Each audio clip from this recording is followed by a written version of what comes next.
Sa halatang nahihiyang kilos, marahang hinawakan ni Long Jingan ang likurang bahagi ng kanyang katawan, saka tumingin kay Shen Yuan at mahinang nagsabi na susubukan na niyang kausapin si Qiao Lei. Habang pinagmamasdan ni Shen Yuan ang pagpasok ni Long Jingan sa loob ng kwarto, napaisip siya. Posible ring may kinalaman ito sa antas ng pagiging malapit nila.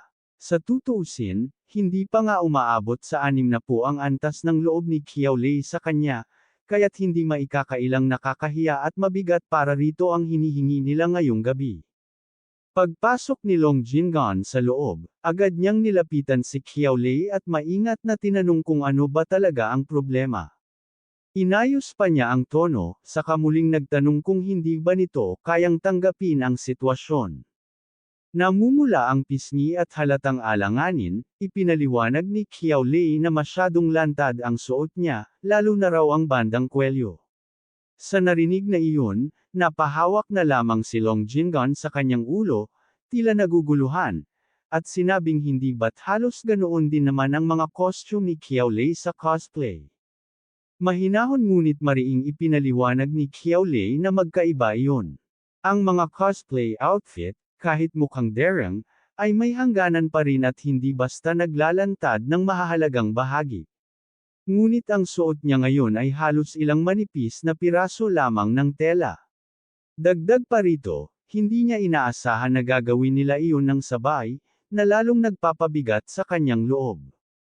Pinuna ni Long Jingan na si Qiao Lei mismo ang nagmungkahi ng ideyang iyon, ngunit siya rin ang biglang umatras sa huling sandali. Maingat ngunit diretsahan niyang tinanong kung hindi ba nito gustong magkaroon ng mas mahalagang pwesto sa puso ni Shen Yuan. Sa totoo lang, base sa nakikita niya, iyon na ang pinakadirekta at epektibong paraan. Agad namang umamin si Qiao Lei na gusto niya iyon, gusto niyang maging mas mahalaga. Ngunit pakiramdam niya, kung gagamitin niya ang ganitong paraan, para bang tuluyan niyang isinusuko ang sarili niyang dignidad. Sa sandaling iyon, may pumasok na kaisipan kay Long Jingan.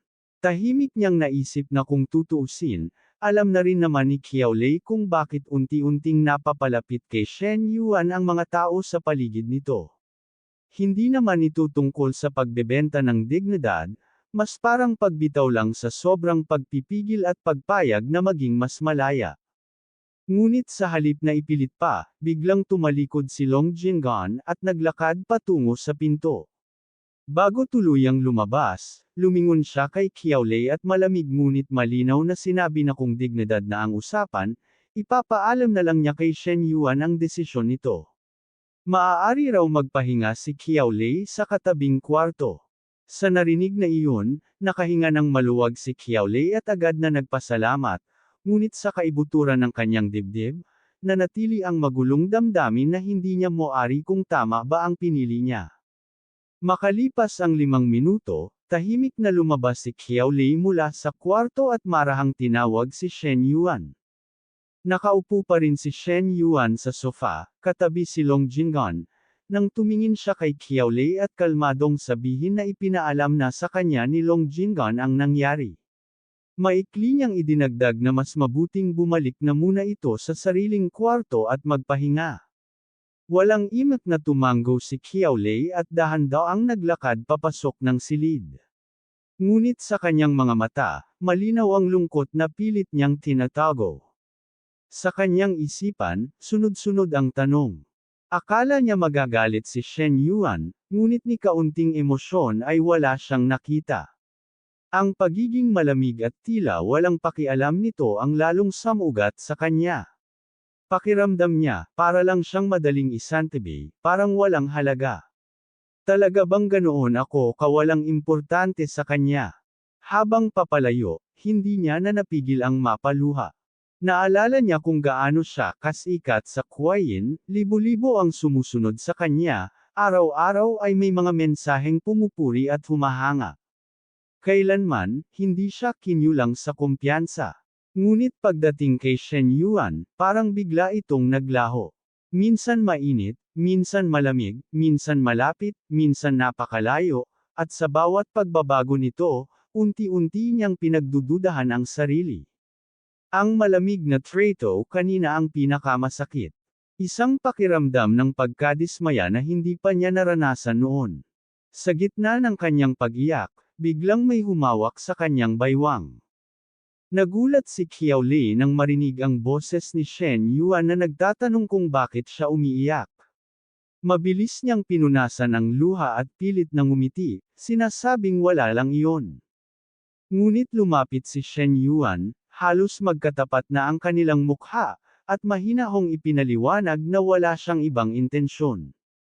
Hindi niya raw gustong pilitin si Qiao Lei sa anumang ayaw nito. Sa totoo lang, gusto rin niyang makasama pa ito, ngunit hindi lang talaga posible ngayong gabi. May susunod pa namang pagkakataon. Idinagdag pa niyang hindi niya kayang makitang umiiyak ang mga babae, lalo na't hindi raw bagay kay Qiao Lei ang itsurang iyon. Sa biro niyang tono, sinabi pa niyang mukha na itong gusot na munting pusa. Dahil doon, agad na napasimangot si Qiao Lei at pabirong gumanti, tinawag din siyang gusot na pusa. Hinayla siya ni Shen Yuan patungo sa salamin at sinabing tingnan niya ang sarili niya. Marahan niyang hinawakan ang baba nito at sinabi na mas maganda siya kapag hindi umiiyak. Namumula ang pisngi, marahang tinanong ni Qiao Lei kung maganda ba talaga siya. Walang pag-aalinlangan, hinawakan ni Shen Yuan ang kanyang pisngi at tiningnan siya ng diretso, sinasabing syempre maganda siya, at ang mga babaeng nagugustuhan niya ay hindi kailanman pangit. Ngunit sa halip na matuwa, mas lalong nalito si Qiao Lei. Tinatanong niya kung ganoon, bakit tila ganoon pa rin ang trato nito sa kanya. Kalmadong ipinaliwanag ni Shen Yuan na masyado lang siyang sensitibo. Hindi raw siya kailanman pinabayaan, palagi siyang may pakialam dito. May halong pag-asa at lungkot, muling nagtanong si Qiao Lei kung totoo ba iyon. Sa halip na sagot, niyakap siya ni Shen Yuan at sinabing totoo iyon. Sa yakap na iyon, huminga ng malalim si Qiao Lei at hiniling na huwag na siyang tretuhin ng ganoon sa susunod. Agad namang sumang-ayon si Shen Yuan. Sa sandaling iyon, biglang lumitaw ang favorability ni Qiao Lei at tumaas ito ng 3 puntos, mula 60 ay naging 63. Sa isip ni Shen Yuan, para sa isang babaeng may mataas na kumpiyansa at pride tulad ni Qiao Lei, hindi sapat ang lamang lang. Minsan, kailangan munang maging matatag bago magpakita ng malasakit.